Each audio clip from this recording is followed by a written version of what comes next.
everyone, I'm Hannah. I'm very glad to stand here and give you a short presentation. First of all, let me introduce my group members to you. Our group is composed of Anna and So and me. Today, our group will take you know about the GMO. As the same implies, our topic is genetically modified organism. Then there is our question: what's our GMO? Afterwards, let me know about the history of GMO.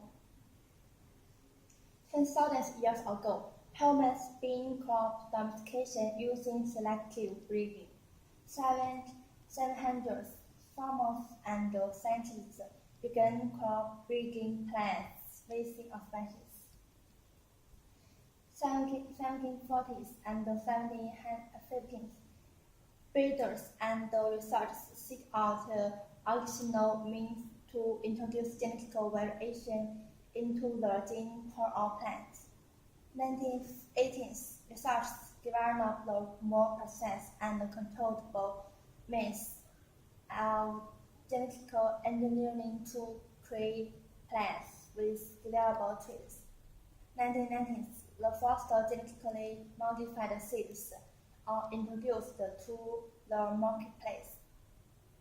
2010s, high oleic and other high stability oils emerging with a direct consumer benefits.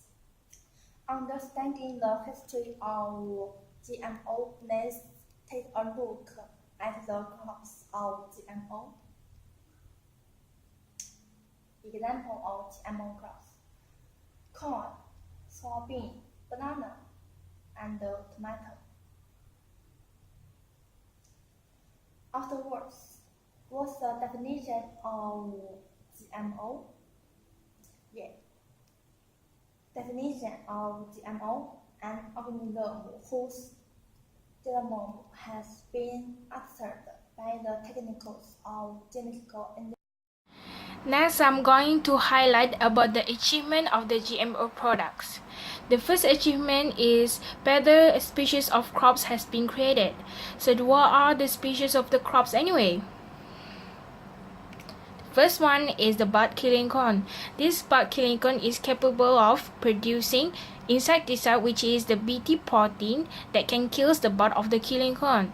Meaning to say that this corn is actually works as insecticide as well. Next one is the vaccinated banana. This vaccinated banana is capable of producing hepatitis B and cholera vaccine on its own.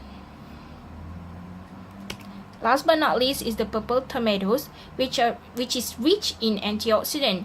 We are fully aware that human bodies have several chemical reactions occur. So these chemical reactions actually harmful to the cell of the body of the humans, because it might lead to a few diseases like the Alzheimer's diseases and then muscle diseases, and also can lead to a heart cancer. So in order to prevent this to happen, we need this antioxidant to terminate these chemical reactions to avoid these diseases to come to us. And another achievement is that the GMO products capable of reduced costing on farming. What does it mean by reduced costing on farming? We created as a pest-resistant crops and also disease-resistant crops.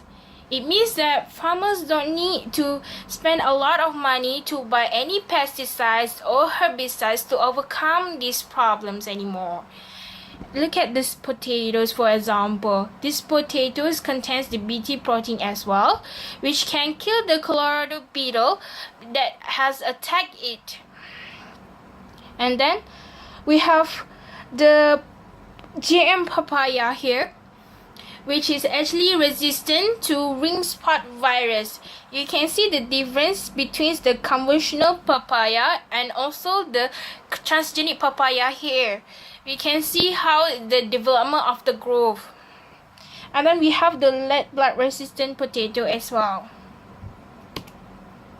Now I'm going to highlight about the pros and cons of the genetically modified foods. So the first one I'm going to highlight is about the advantages. The first advantages is that we can increase its yield due to the high success rate of growing. You see, these crops, the original traits of these crops has been changed. Like the corn, for example, just now. Before this is just a normal corn. They are not capable of producing any insecticide. But then once it has been inserted with the BT protein, it can capable of killing the insects on its own.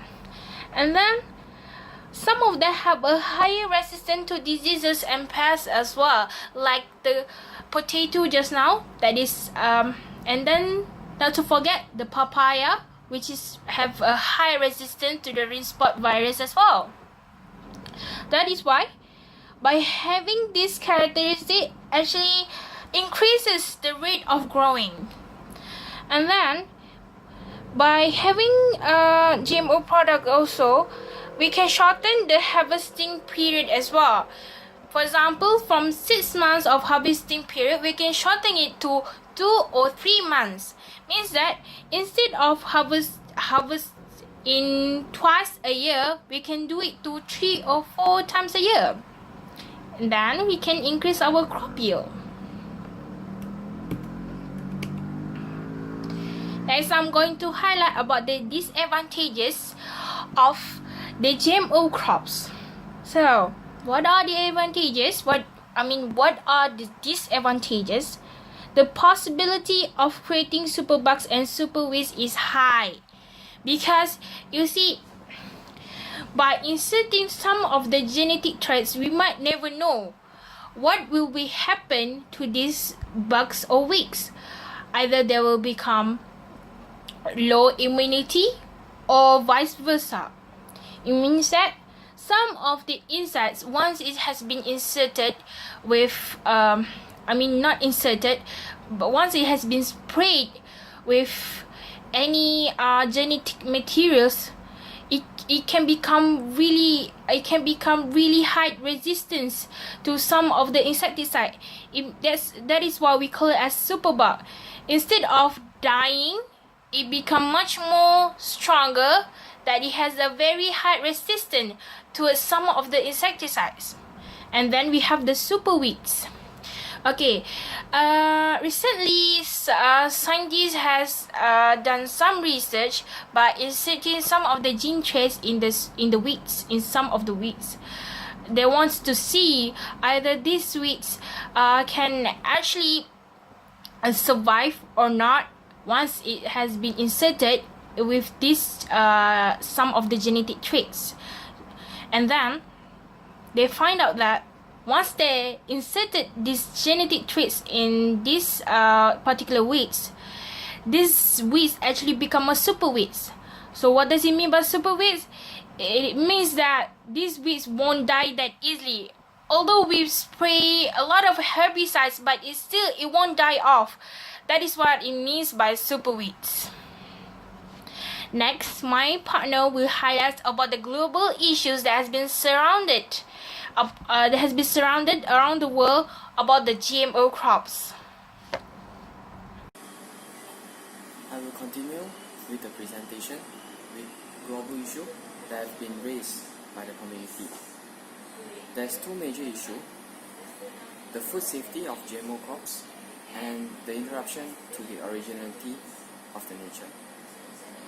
Talking about food safety, until today, there are no studies to prove and to show that GMO crops are totally safe to consume.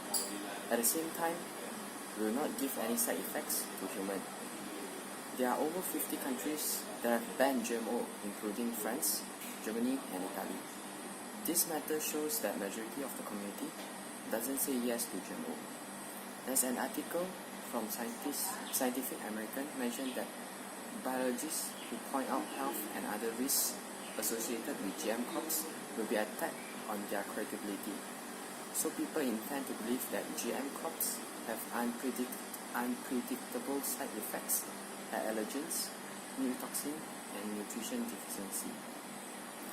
On the next issue, GM crops are also believed to have interrupted the originality of the nature. As we have mentioned earlier, GM crops are crops that have been modified to be super crops which have high immunity to pests and diseases.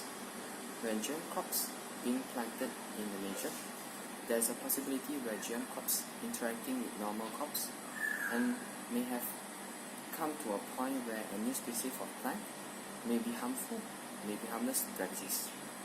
Furthermore, when GM crops being planted in the nature, which means it will be part of the biodiversity, GM crops will indirectly interrupt the biodiversity cycle of the nature. Thus, in conclusion, I would say that the creation of GMO is rather genius, and we do know that GMO has its pros and cons, but the food safety of GMO is debatable, and the interruption to the nature seems to be legit. In the end, the decision maker will be the consumer, whether to say yes to GMO or to say no to GMO. We, as the people of the community, will have to vote. Make your vote today. Mark yes to agree, mark no to disagree. Thank you.